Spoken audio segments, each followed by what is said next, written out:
함께 나누신 말씀은 요한복음 10장 1절에서 10절까지 말씀입니다. 요한복음 10장 1절에서 10절 말씀. 본문이 길기 때문에 저와 함께 교독하도록 하겠습니다. 내가 진실로 진실로 너희에게 이르노니 문을 통하여 양의 우리에 들어가지 아니하고 다른 데로 넘어가는 자는 절도며 강도요 너 들어가는 이는 양의 목자라. 문지기는 그를 위하여 문을 열고 양은 그의 음성을 듣나니 그가 자기 양의 이름을 각각 불러 인도하여 내느니라.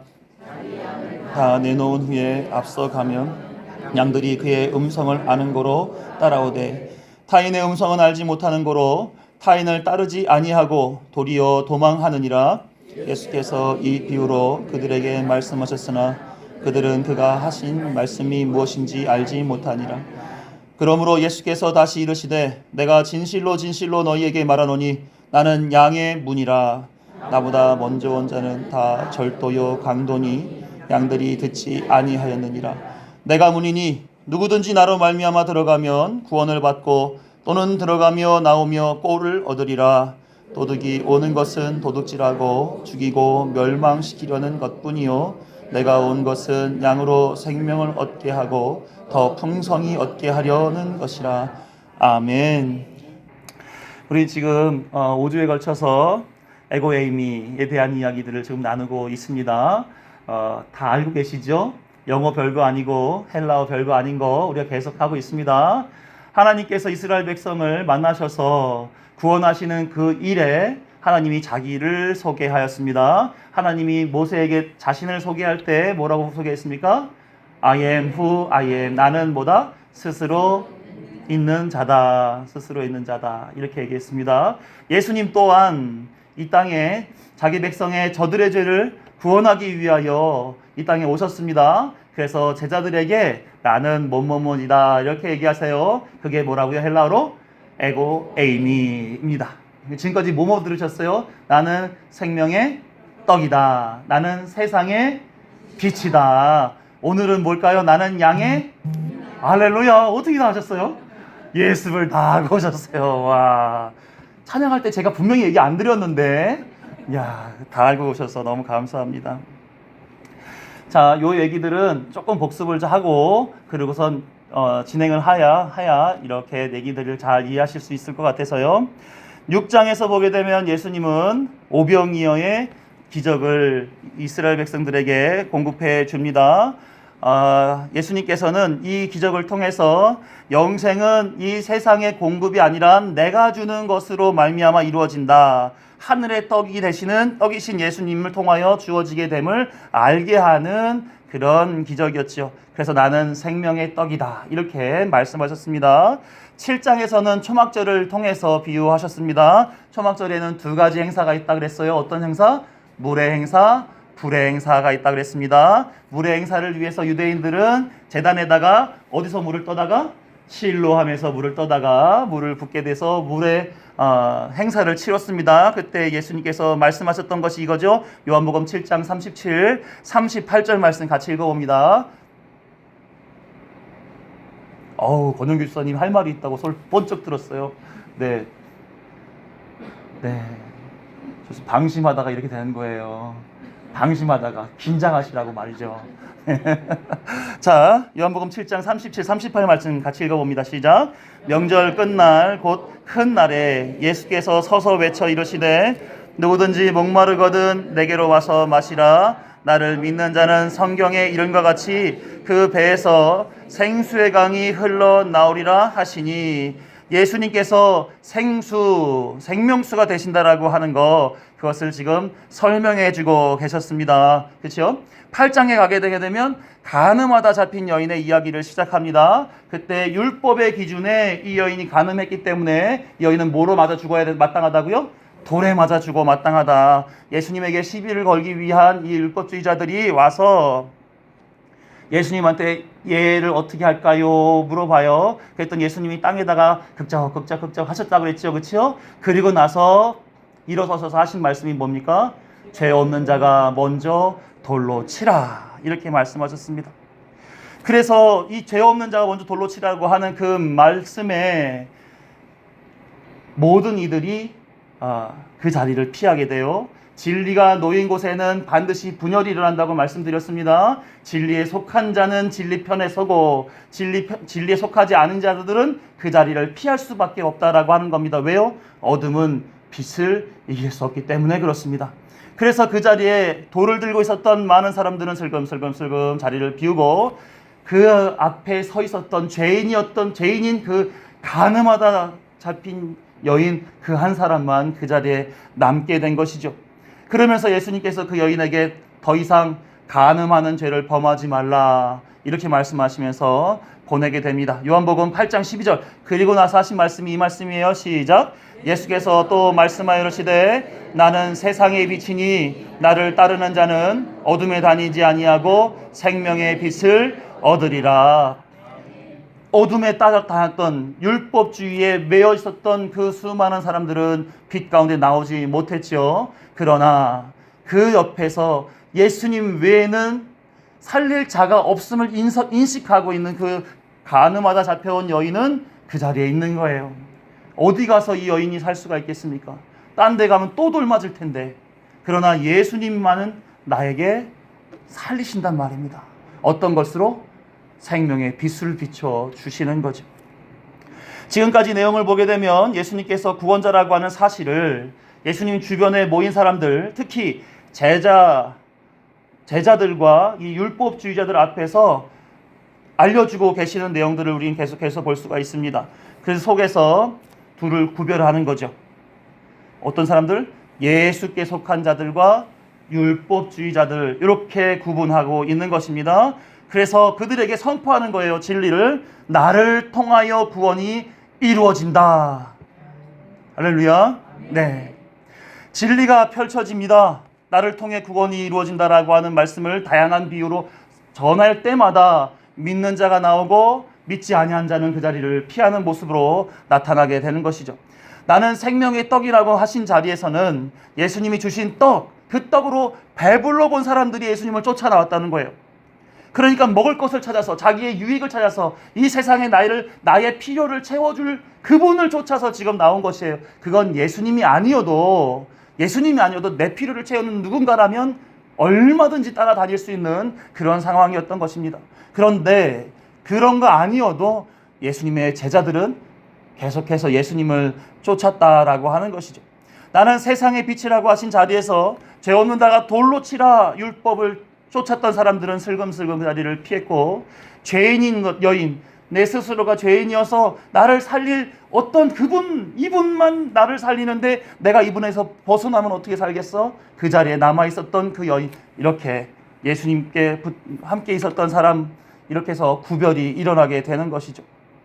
이처럼 진리에 속한 자들은 예수님께로, 그렇지 아니한 자는 어둠의 빛을 피해 몰러가듯이 점점 사라져 가게 되어 있습니다. 사랑하는 성도 여러분, 여러분은 어디에 속해 있습니까? 빛입니까? 아니면 어둠입니까? 네. 입을 꽉 닫고 계시는 분들은 정체를 의심해 봐야 돼요.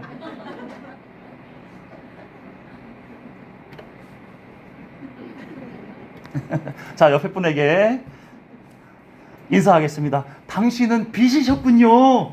인사하겠습니다. 당신은 빛이셨군요. 아우, 이제 알아봤어요. 당신은 빛이셨어요. 할렐루야. 자, 이렇게 우리는 서로 빛을, 누구의 빛이에요? 그 빛이 내 빛입니까?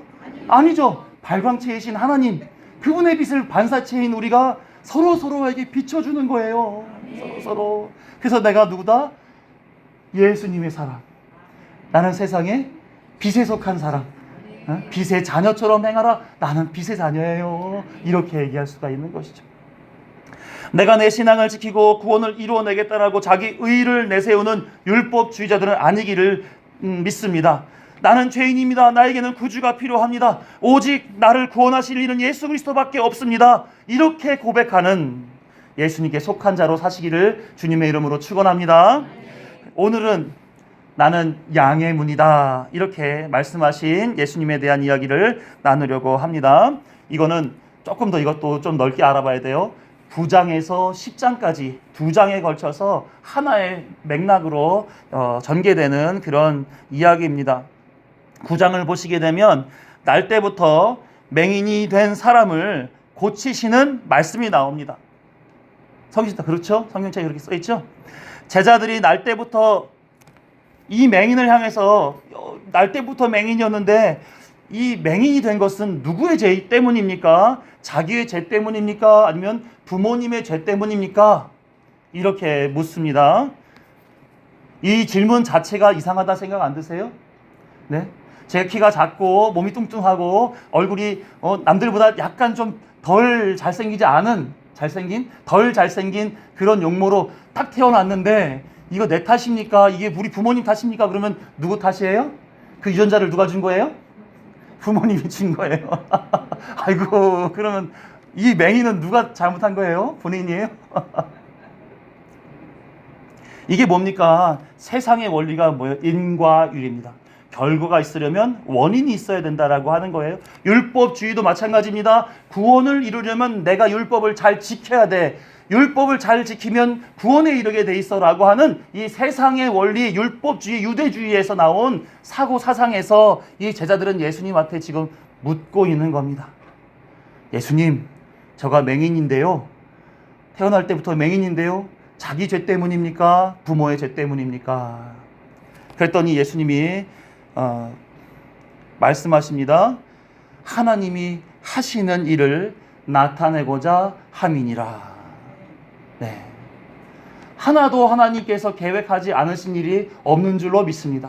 우리가 이때 태어난 것과 어느 때 하나님 나라에 입성하게 되는 것, 내가 배가 아프고 내가 더 큰 사고를 당하고 또는 대학에 진학하고 좋은 직장에 가고 어떤 사람과 결혼하고 하는 내 모든 일상들이 다 누구에게 속하여져 있는 것입니까? 하나님께 속하여 있다는 것입니다. 좋은 것은 하나님 주신 거 맞지요? 그럼 내가 별로 안 좋은 것은 하나님 주신 거 맞습니까? 아닙니까? 맞지요. 맞아요. 맹인은 별로 안 좋은 거예요. 근데 이게 뭐 하려고? 너가 죄인이야, 너의 부모의 죄 때문이야가 아니라 하나님이 하시고자 하시는 일을 나타내기 위해서. 그럼 우리에게 있는 질병은 어떻습니까? 하나님이 하시고자 하시는 나타내는 일이에요. 내 가난은요, 내 외로움은요, 내 눈물은요, 하나님이 그 속에서 하나님 내 뜻이 무엇인지를 알아라 라고 얘기하시는 거예요. 맹인에게 있어야 될 것이 무엇입니까? 제자들에게 있었어야 되는 것이 무엇입니까? 이 또한 하나님이 무슨 뜻을 가지고 이 일을 벌이고 계시는가? 이거를 여쭤봤었어야 되는 거예요. 예수님 앞에, 예수님, 저 맹인이 지금 태어날 때부터 저런데요, 여기에 담기신 하나님의 뜻이 무엇입니까? 이렇게 질문했었어야 되는 거지. 그런데 자기 죄 때문입니까? 부모의 죄 때문입니까? 철저하게 세상적인 관점을 가졌던 그런 사람들입니다. 맹인은 처음부터 맹인이었습니다. 다시 말해 처음부터 맹인, 어두운 가운데 거하는 자인 것입니다. 죄인인 자들의 대표성으로 지금 그가 이렇게 쓰임받고 있는 거예요. 맹인으로 태어났기 때문에 빛을 알지 못합니다. 구원이 뭔지 모르는 거예요. 자신에게 구원이 필요한지도 몰랐습니다. 왜? 진리 가운데 나타나 있지 않기 때문에 그렇죠. 그러니 자신의 구원을 위해서 어떠한 노력이나 시도 해본 적이 없는 것이죠. 그냥 율법의 그 삶의 문화 속에서 내가 할 수 있는 일은 뭐냐? 율법주의의 상징인 성전 앞에서 내 육신의 생명 보존하기 위해 구걸하는 것 외에는 그가 할 수 있는 일이 없었다는 것이죠. 율법주의는 그런 겁니다. 내가 내 뜻대로 내 의지를 발동해서 구원을 완성해내야 되는데 그렇지 못하게 되게 되면 구걸해서라도 그 뜻을 이루어야 된다. 왜? 원인이 있어야 결과가 나오니까. 그게 율법주의자들이 하는 일입니다. 그러니까 예수님께서는 그에게 있어서 율법주의가 아니라 내가 누군지를 알게 해줄게 라고 하시면서 그에게 땅에서 침을 뱉어 흙을 이겨서 진흙을 만들어 그의 눈에다가 발라주시게 됩니다. 그리고 그에게 이렇게 말씀합니다. 요한복음 9장 5절 말씀 시작. 내가 세상에 있는 동안에는 세상의 빛이로라. 예수님이 지금 그에게 뭘 하고 시고 계신 거예요? 세상의 빛으로서 조명하시는 겁니다. 조명하시는 거예요. 그리고 실로암에 가서 씻으라고 합니다. 그랬더니 맹인이 순종하지요. 그리고 나서 보니 그의 눈이 떠졌습니다. 세상을 볼 수 있게 된 거예요. 그에겐 어둠이었던 데가 빛의 세상으로 전환이 되는 그 순간을 지금 경험하고 있는 겁니다. 이 가운데서 하나님이 하시고자 하시는 그 일은 과연 무엇이겠습니까? 무엇일까요? 입술을 꽉 깨물지 마십시오. 다들 알고 계십니다. 예수님이 뭐하러 오셨는지 거기에 다 답이 있는 거예요. 네, 다 아시는 표정 좀 지어주시길 부탁을 드리겠습니다. 네, 아주 좋습니다. 네, 하나님이 사람을 창조하실 때 창세기 2장에서 흙으로 사람을 지으셨습니다. 땅은 사람이 되는 존재의 시작점입니다. 태어날 때부터 맹인은 처음부터 이 흙에 속한 자, 어둠에 속한 자, 그래서 빛을 볼 수 없는 자로 태어난 겁니다. 아담 이후로 태어날 때부터 생명과 빛을 잃은 어떠한 사람과 동일하다? 죄인과 동일한 모습을 보여주고 있는 것이죠. 여기에 사람의 존재의 재료가 되는 흙에다가 침을 섞었습니다. 고대 세계에서 침은 생명력의 표지로 이해되어 왔습니다. 이런 거예요. 사람의 재료인 흙에 예수님의 침, 생명력의 표지, 생명력을 담아주는 겁니다. 섞은 거예요. 그래서 그의 눈에 발라줬습니다. 이는 빛이신 예수님께서 창세기 2장에 등장하는 사람의 창조를 다시 보여주고 계신 사건인 것이죠. 예수님이 재창조를 하시고 계신 겁니다. 과거에 율법에 얽매였던 자를 이제는 예수 그리스도에 속한 자로 재창조해내는 것이에요.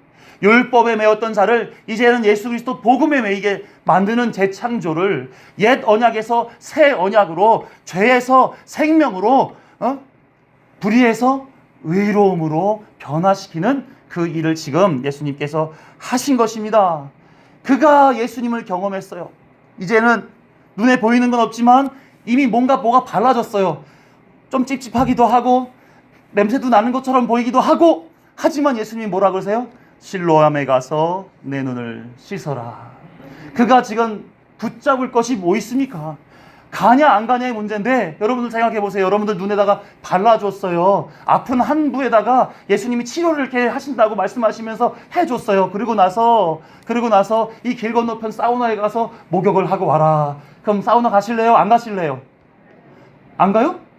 가죠. 당연히 가죠. 당연히 그 밑자에 본전 아닙니까? 그렇잖아요. 네? 당연히 가죠. 이 맹인은 그 말씀에 순종하여 실로암에 가서 눈을 씻습니다. 세상이 보이기 시작하는 거예요. 실로암의 이름의 뜻은 무엇이냐? 보냄을 받은 자라는 뜻입니다. 무슨 뜻이라고요? 보냄을 받은 자. 누구예요? 이분이 예수 그리스도입니다. 참된 씻음은, 참된 어둠에서의 빛으로 나오는 것은 누구로 말미암아? 예수 그리스도, 참된 보냄을 받은 자, 그분에게 나아가야만 깨끗하게 씻어진다라는 것이에요. 근데 거기에 가서 씻으라 하니 순종하여 그는 눈을 새롭게 뜨는 자가 되고 있었다는 것입니다. 그러자 그가 생명 있는 자, 재창조된 자로 서게 되었습니다. 그리고 그의 고백이 달라집니다. 처음에 15절을 보게 되면 예수님 보고 그 사람이 나를 고쳐줬어요, 이렇게 율법주의자들한테 얘기를 하는데, 그가 나중에 17절에 보니까 선지자로소이다 이렇게 얘기하고, 나중에 씻고 나서 예수님이 다시 불러 대화하는 통에는 어떻게 고백합니까? 예수님을 향하여 주여 이렇게 고백합니다. 예수님을 경험한 사람은, 예수님이 빛이신 것을 경험하는 사람은 이와 같이 고백이 달라지게 되어 있습니다. 그렇죠? 이 사건은 하나님이 하실 일을 보여주신 그런 사건입니다.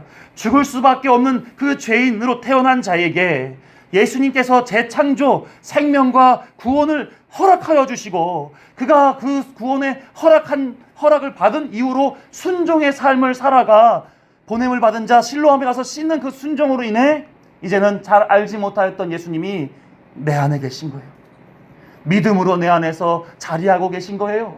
그래서 예수님과 내가 늘 항상 동행하는 자라고 하는 인식이 생기는 거예요. 예수님이 나의 구주라고 하는 그 사실이 인식으로 남아있게 된 것입니다. 그러니 이제는 율법을 붙잡겠습니까? 예수님을 붙잡겠습니까? 당연히 예수님을 붙잡아야 되는 것이죠. 이때 맹인을 통해 예수께 시비를 걸려고 했던 바리새인, 서기관, 성전 권력자들이 이거 왜 어떻게 된 거야? 안식일에 이런 일을 벌이면 되겠어? 라고 시비를 걸게 됩니다. 그러나 그가 고백하는 것에 의하여 이 사람을 변화시킬 수 없고 이 사람을 율법으로 다시 회유할 수 없는 상태가 되니 이 사람을 어떻게 시켜요? 유대인들이 유대교에서 출교하게 되면 못 사는 거예요. 그 사회 자체가 유대주의로 똘똘 뭉쳐있기 때문에 거기서 다른 신앙을 가지고 있으면 함께하지 못하는 겁니다. 그런데 그를 출교시켜버리는 거예요. 자, 추방시켜버렸습니다. 율법을 통해 죽이려고 하는 이 사람들을 뭐라고 부르냐? 절도, 강도 이렇게 표현하는 겁니다. 율법은 죄를 드러내고 죽이는 데 사용이 되어지고요. 예수님은 어떻게 했습니까? 그 죄가 어떤 것인지를 드러내면서 하나님의 뜻이 무엇인지를 알게 하려 하는 것이다. 알게 하면서 그를 치유하여 생명 가운데로 인도하시는 일을 하시는 것이 예수 그리스도 하나님이 하시는 일인 줄로 믿습니다. 그래서 율법과 예수님이 대비가 되고 있고요. 사망과 생명이 대비가 되고 있는 것입니다. 그래서 9장에서의 핵심 주제는 예수님은 재창조하시는 주다라고 하는 것이 9장의 핵심 주제예요. 재창조하시는 주. 이는 실로암으로 나온 맹인처럼 실로암의 뜻, 그 보냄을 받은 자에게 나오는 자에게 주시는 새로운 삶, 생명, 구원. 누구로부터 온다? 예수로부터 온다라고 하는 그 사실을 알게 해주는 사건이 9장의 사건입니다. 예수님께로 나오는 자들에게는 생명, 구원이 허락되어진다. 그러고 질문을 던지는 거예요. 누가 생명의 자리, 하나님의 백성의 자리로 들어오게 하는가? 이거예요. 누굴까요? 아직 안 가르쳐 드리겠습니다. 안 가르쳐 줄 거예요.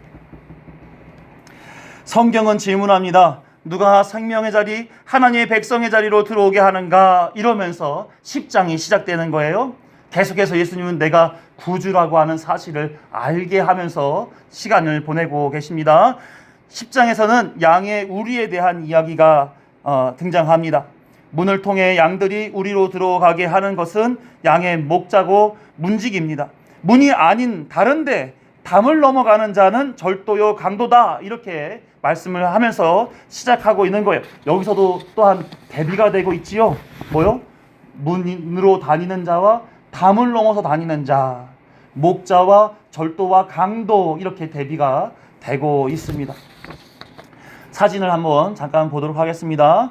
당시에 양이 출입하는 문은 두 가지로 이해되고 있습니다. 이게 지금 당시에 양의 우리의 사진입니다. 일반적인 양 우리의 사진이에요. 네. 팔레스타인에 사는 유대인들은 목축을 하는 지역에 문제가 뭐였냐면 사나운 들짐승들이 때때마다 출몰했던 것에 문제를 가졌습니다. 그래서 동네마다 공동으로 이런 양 우리를 만들어 사용을 해서, 다시 보여주세요. 그래서 돌로 둥글게 이렇게 벽을 쌓고요. 입구에는 돌담을 쌓지 않고 비워놨어요. 열어놓습니다. 문도 없어요. 문도 없습니다. 그리고 높이가 보통 3m에서 5m까지 되는 그런 담 높이도 이렇게 높기도 합니다. 저녁이 되면요, 동네 모든 양떼들이 다 여기로 들어가는 거예요. 그리고 목자나 문지기가 저기 앉아 있잖아요, 그렇죠? 저기서 앉아서 밤을 지새웁니다. 돌아가면서요. 그리고 출입을 통제하는 거죠. 그러니까 우리에서 나가기를 원하는 양이 있다 그러면 목자를 밟고 나가야 되는 거예요. 그렇지 않으면 절대 나가지 못하는, 이게 일반적인 그런 양의 문입니다. 또 다른 양의 문이 있어요. 양문이라고 해서 성전에 보통 10개에서 12개의 문이 있었습니다. 다음 사진도 보여주세요. 아이고야, 너무 그렇죠? 다음 사진도 보여줘 보세요. 네. 자, 여기가 이 성전인데 저 끝에가 또 영어를 해. 쉽 게이트라고 해가지고 양문 이렇게 되어 있는 겁니다. 저기서 양들이 제물이 되기 위하여 율법에 따라서 성전 안으로 들어오는 거예요. 그래서 양이 들어오는 문이 별도로 따로 있었습니다. 각각의 문들이 많이 있어요. 많이 있는데 그 중에 양의 문이 따로 있습니다. 여기는 목자와 양만 지나다닙니다. 똑같죠? 예, 똑같습니다. 자, 성전에 출입하는 문이 10개가 있었는데 이 문을 통해서 성전에 들어가는 것은 하나님과 함께 하고자 하는 자리에 들어가는 겁니다. 좋은 거예요? 나쁜 거예요? 좋은 거죠. 하나님의 임재, 구원, 생명으로 나아가게 되는 거예요. 그래서 아주 좋은 의미에서 시편 기자는 이렇게 찬양 시를 만들었습니다. 시편 118편 19, 20절 시작. 내게 의의 문들을 열지어다. 내가 그리로 들어가서 여호와께 감사하리로다. 이는 여호와의 문이라 의인들이 그리로 들어가리로다. 이 문들이 얼마나 좋은지 사람들이 이렇게 찬양했던 것이죠. 시편 24편 7절에서 10절까지의 말씀 잘 들어주세요. 오늘 찬양했던 것이 똑같습니다. 다시 펴주세요, 집사님. 오늘 찬양 중에서 문들아 머리 들어라 이 찬양이 있었어요. 그렇죠? 문들아 머리 들어라. 이 찬양의 가사가 되는 시가 시편 24편 7절에서 10절까지의 말씀입니다. 제가 읽어드릴게요. 문들아 너희 머리를 들지어다. 영원한 문들아 들지어다. 영광의 왕이 들어가시리로다. 영광의 왕이 누구시냐? 강하고 능한 여호와시요 전쟁에 능한 여호와시로다. 문들아 너희 머리를 들지어다. 영원한 문들아 들릴지어다. 영광의 왕이 들어가시리로다. 영광의 왕이 누구시냐? 만군의 여호와께서 곧 영광의 왕이시로다. 셀라. 이렇게 찬양했어요. 굉장히 막 웅장하죠, 그렇죠? 그래서 이 문을 통행하는 것들이 하나님의 임재를 경험하는 것처럼 굉장히 감격적인 그런 내용들이 그들에게 있었다라고 하는 것입니다. 그런데 여기에는 율법의 통제를 받는 거예요. 어느 문으로는 누가 들어가고 누구는 못 들어가고가 정해져 있는 것입니다. 그래서 성전뜰, 그다음에 성소, 지성소 다 들어갈 수 있는 자격이 있는 자들만 들어갔어요. 그래서 이방인의 뜰에는 당연히 이방인이 들어갔고요. 성전에 들어가는 것은 여인의 뜰까지는 여인들만 들어갔고요. 그리고 성소, 여긴 제사장들, 지성소, 대제사장 각각의 신분에 따라서 들어가는 그 문들이 달랐단 말입니다. 자격 있는 자만 들어갈 수 있었던 게 율법 성전이었던 거예요. 그 중에서 제단으로 들어가는 양의 문, 그 양의 문에서 양들이 들어간단 말입니다. 그러면은 성전의 그 영광스러운 상황을 경험하려고 양이 굉장히 기분이 들떠 있겠죠, 그렇죠? 너무 기대가 되는 그런 문 출입 아니겠어요, 그렇죠? 마치 개선 장군이 다 전쟁을 이기고 들어와서 막 사람들의 환호를 받는 것처럼 그렇게 들어갔을까요? 아니면 이제 곧 생명을 잃게 되고 피를 흘리게 되고 각이 떠지고 불에 태워지는 그것 때문에 이 양들이 좋아했을까요? 성전에서 제물로 바쳐주기 위해 목자와 양은 그 문을 통해 성전 안으로 들어가게 됩니다. 다른 제물이나 목자가 아닌 사람은 이 문을 지나가지 않게 되고 거기에서 들어가는 사람들은 그대로 성전의 제단 가까이에 위치하게 되는 것이죠. 율법에 의해 사람들은 양의 문이라는 말씀을 들으면 성전으로 들어가는 문, 제물로 들어가는 통로, 그러니까 실질적으로 이 양들은 성전에 들어가 죽으려고 가는 것입니다. 다시 질문으로 들어와서 두 개의 양의 우리를 보았고 문을 보았습니다. 돌아와서 누가 참으로 생명의 자리, 하나님의 백성의 자리로 들어오게 하는가? 전자입니까? 후자입니까? 일반적인 양의 우리입니까? 성전의 양의 문으로 들어가는 우리입니까? 전자지요. 네. 성전에 들어가는 양문은 누군가의 죄 때문에 대신 죽으러 가는 양의 문을 가리키는 거고요. 그러니 성전의 문, 거기는 죽으러 가는 거기 때문에 생명을 얻는 자리가 아닌 것이죠. 일반적인 양의 우리가 있는 그 문을 가리키는 겁니다. 예수님은 말씀하십니다. 오늘 본문 7절을 보시게 되면 요한복음 10장 7절 말씀 준비가 되셨나요? 네, 감사합니다. 7절 말씀 다시 보여주시겠어요? 함께 7절만 읽습니다. 시작. 그러므로 예수께서 다시 이르시되 내가 진실로 진실로 너희에게 말하노니 나는 양의 문이라. 진실로 진실로라고 말하는 말씀은 진리로 진리로라는 말입니다. 그리고 나는 뭐다? 양의 문이다. 이렇게 말씀하시고 계신 거예요. 율법의 성전의 문, 양의 문에 대해서는 다시 그거 아니야. 구약 시대에 있었던 양의 문, 이거는 이제는 이렇게 이해를 해야 되는 거야 하시면서 정립해 주는 거예요. 성전의 문은 모형이야, 그림자야, 예표야. 그 문의 실체는 바로 누구다? 나다라는 것을 얘기해 주고 계신 거예요. 성전의 양문의 의미가 예수님께로 전이되면서 실체가 되는 그 내용을 잠깐 보겠습니다. 요한복음 1장 29절 말씀 시작. 이튿날 요한이 예수께서 자기에게 나아오심을 보고 이르되 보라 세상 죄를 지고 가는 하나님의 어린 양이로다. 마치 세례 요한이 지금 예수님을 설명할 때 성전으로 들어가고 있는 세상 죄를 짊어지고 가는 하나님의 어린 양이라고 성전에 들어가는 양 모양으로 설명해 줍니다. 요한복음 2장 19, 21절을 보게 되면 이렇게 얘기하고 있어요. 19절 같이 읽습니다. 시작. 예수께서 대답하여 이르시되 너희가 이 성전을 헐라 내가 사흘 동안에 일으키리라. 유대인들이 이르되 이 성전은 46년 동안에 지었거늘 내가 3일 동안에 일으키겠느냐 하더라. 그러나 예수는 성전된 자기 육체를 가리켜 말씀하신 것이라. 예수님께서 구약의 옛 성전을 헐고 다시 새 성전을 짓겠노라고. 이런 거 할 수 있는 사람 딱 하나 있잖아요. 누가 할 수 있을까요? 예? 예수님이 하실 수 있어요? 알라딘의 요술 램프를 비벼보게 되면 지니가 나와요.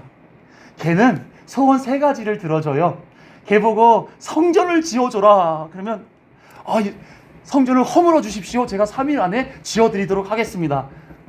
소설이죠, 그렇죠? 소설 같은 얘기를 예수님이 지금 직접 하시고 계신데 이 소설 같은 이야기가 예수님이 실질적으로 당신의 죽음과 부활을 통하여서 이 제자들에게 알게 하셨단 말입니다. 그래서 성전은 보이는 이 건물이 아니라 뭐가 성전이다? 예수 그리스도가 성전이다. 이렇게 얘기를 하고 있습니다.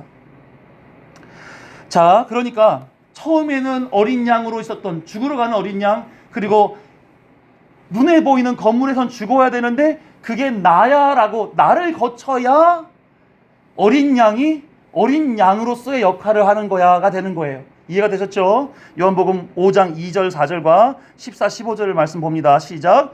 예루살렘에 있는 양문 곁에 히브리 말로 베데스다라 하는 못이 있는데 거기 행각 5이 있고 그 안에 많은 병자, 맹인, 다리 저는 사람, 혈기 마른 사람들이 누워 물의 움직임을 기다리니 이는 천사가 가끔 못에 내려와 물을 움직이게 하는데 움직인 후에 먼저 들어가는 자는 어떤 병에 걸렸든지 낫게 되밀어라. 14절. 그 후에 예수께서 성전에서 그 사람을 만나 이르시되 보라 내가 나았으니 더 심한 것이 생기지 않게 다시는 죄를 범하지 말라 하시니 그 사람이 유대인들에게 가서 자기를 고친 이는 예수라 하니라.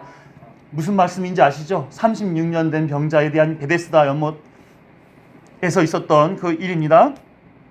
양문 곁에 많은 병자들이 모여 있었습니다. 가끔 천사가 베데스다 연못에 내려와 물을 둥 하고 동할 때에 제일 먼저 들어가는 자가 치유를 받게 된다. 실제인지 아닌지는 확인할 길이 없지만 그랬답니다. 자신의 행위가 자신의 병치료의 원인이 된다라고 하는 그 율법주의, 인과율, 아까 말씀드렸던 그 유대주의의 그 원리를 스스로가 다 인식하고 있는 거예요. 그러니까 천사가 내려와서 베데스다 못을 똥 움직여줬을 때 아이고 누가 나를 제일 먼저 넣어주면 난 낫겠는데. 근데 지금 그 치료를 해주실 수 있는 그분이 이 병자 앞에 있습니까? 없습니까? 그 앞에 있어요. 이 사람은 예수님이 누군지 모르는 겁니다. 늘 율법에만 쪄들어 있었던 사람이에요. 그러니까 나를 구원하실 분, 내 죄를 사하실 분, 내 병을 치료해 주실 분이 눈앞에 있는데 이분이 누군지를 못 알아보는 겁니다. 그리고 나를 좀 속으로 아마 그랬을 거예요. 이분이 나를 좀 던져줄래나? 실상은 그 병을 고치실 분, 아니 죄를 용서하실 분 예수님과 그가 함께 있었습니다.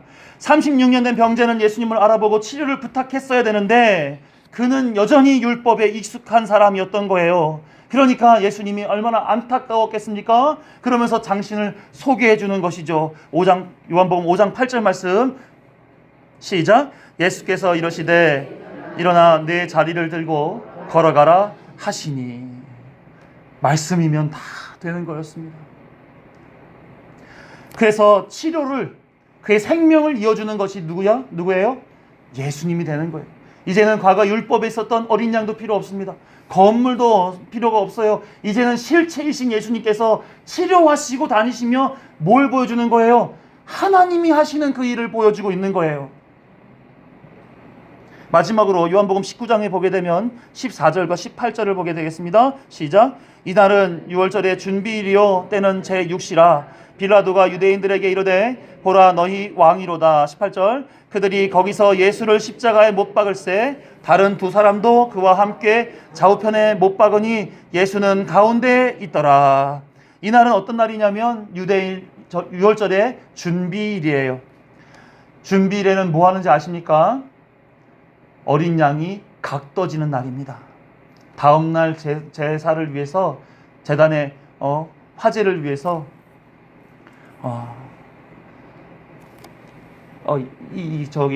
재물이 순간 재물이 지금 각이 떠 죽임을 당하는 그 시간에 누구도 죽임을 당하기 위해서 십자가에 매달려 있었습니다. 누구실까요?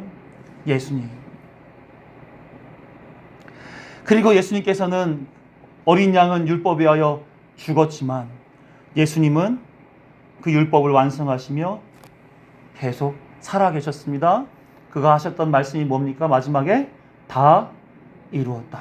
다 이루었다.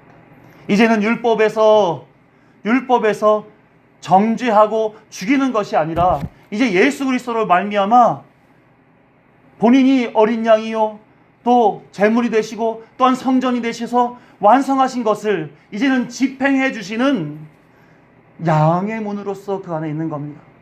다시 말하면 양의 문은 무엇입니까? 양을 품에 안는 거예요. 나의 안에 거하라 나는 내 예수님이니. 이 찬양처럼 예수님이 부르시는 겁니다. 불러서 그 안에 품으시는 거예요. 주 품에 품으소서 능력에 발로 덮으소서. 괜히 찬양한 게 아니에요. 네. 양의 문 대신 예수님께서 이제는 성전의 제물로 너의 죄사함이 아니야. 그걸 위해서 누군가는 피 흘려 죽어야만 해. 하지만 이제는 내 품에 거하라. 나의 안에 거하라. 그러면 내가 너의 생명의 근원이 되겠다. 사랑하는 성도 여러분, 예수님은 세상의 빛이십니다. 이 빛이 세상의 어둠 권세 아래에 있는 자들에게 구원을 주시고자 조명하시는 겁니다. 소경은 태어날 때부터 어둠이었습니다. 그에게는 빛이 무엇인지 생명이 무엇인지 구원이 무엇인지 전혀 알 바가 없었습니다. 다만 율법에 의하여 할 수 있는 것이 없어요. 그래서 성전 옆에서 거린으로서 구걸하고 살아가는 것, 그래서 율법의 동정을 받아 생명의 양식이 아닌 육신의 생존을 위한 양식을 얻어먹는 게 그 사람의 일상이었습니다. 그러니 그에게 소망이 있었습니까? 없었습니까? 소망이 없었던 것이죠. 그런데 그때에 누가 다가섰습니까? 예수님이 다가서시는 거예요. 우리도 처음에는 이 맹인과 다를 바 없는 그런 사람, 밖의 세상 속에서 그냥 정처 없이 자기 의의를 드러내고 자기 중심적인 세상을 살면서 살았던 그런 사람들 아닙니까? 그런데 어느 순간 우리 예수님의 빛이 우리에게 비춰지는 거예요. 그 빛이 어둠이었던 우리 심령 가운데 예수 그리스도의 빛이 비춰지니 내 안에 무질서함이, 내 안에 공허함이, 내 안에 혼탁함이 다 그 빛에 물러가고 그 빛으로 이 안이 충만하게 되더라는 겁니다. 이제는 살 길이 어딘지 알게 되는 거예요. 여러분들은 어디 가서 살 수가 있습니까? 우리의 소망은 누가 우리의 소망이 되십니까? 우리를 품에 안으시고 우리에게 구원을 주실 이가 누구십니까?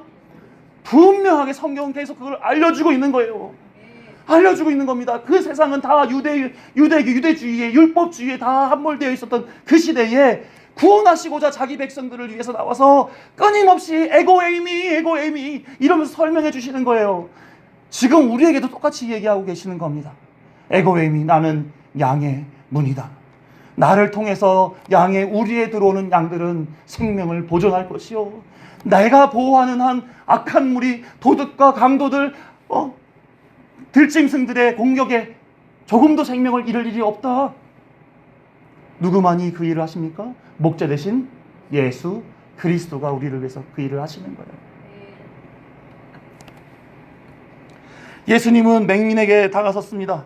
그의 눈에 빛을 조명하였습니다. 그는 다시 살았습니다. 세상을 보았고 예수님을 고백했습니다. 그의 입술의 고백이 그가 산죄가 되었다는 사실을 알 수 있게 되었습니다. 그가 아까 뭐라고 그랬습니까? 17절에 주여, 주여.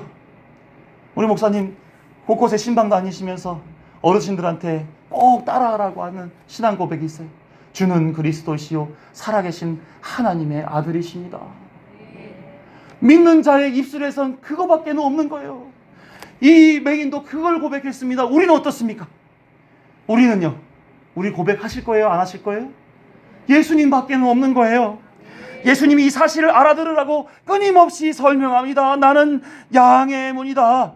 구약의 율법에 얽매여 사는 너희들아, 율법의 양은 죽으러 성전에 들어가나 나는 너희에게 그렇지 아니하다. 9절과 10절 말씀 같이 읽어봅니다. 시작. 내가 문이니 누구든지 나로 말미암아 들어가면 구원을 받고 또는 들어가며 나오며 꼴을 얻으리라. 도둑이 오는 것은 도둑질하고 죽이고 멸망시키려는 것뿐이요, 내가 온 것은 양으로 생명을 얻게 하고 더 풍성히 얻게 하려는 것이라. 양으로서 목자가 양에게 생명을 더 얻게 하고 더 풍성히 얻게 하려고 율법주의자와 같이 행하지 아니하고 양의 문으로서, 하나님으로서, 구원자로서 그 일을 하겠다라고 설명해 주고 있는 것입니다. 사랑하는 성도 여러분, 구원은 오직 누구로부터 옵니까? 예수 그리스도로부터만 이루어집니다. 사도행전 4장 12절 말씀 시작. 다른 이로서는 구원을 받을 수 없나니 천하 사람 중에 구원을 받을 만한 다른 이름을 우리에게 주신 일이 없음이라 하였더라. 오늘은 여기까지. 다음 주에는 9절에서 10절 나왔던 그 양으로서 생명을 얻게 하고 더 풍성히 얻게 하는 것이 무엇인지에 대하여, 양의 문에 들어간 자들이 어떠한 삶을 영위하며 그 목자가 어떻게 품에 안으시고 그로 말미암아 하나님 나라에까지 이끌어 가시는가에 대한 이야기를 다음 주에 하도록 하겠습니다.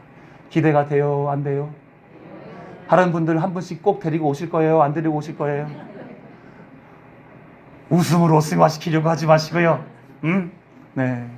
우리 안에 계신 예수 그리스도께서 우리 안에서 작동하실 줄로 믿습니다. 내가 양의 문이야. 너만 구원받지 말자.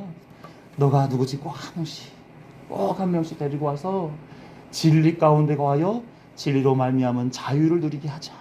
예수님께서 그 안에서 역사하실 줄로 믿습니다.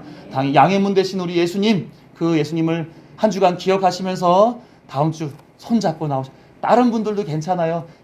다음 주에 이제 5구역부터 8구역인데 1구역부터 4구역까지 또 한 번 나오셔도 괜찮아요. 네, 모두가 나와서 주의 말씀으로 교제하는 이 시간 되기를 간절히 소망합니다. 기도하겠습니다.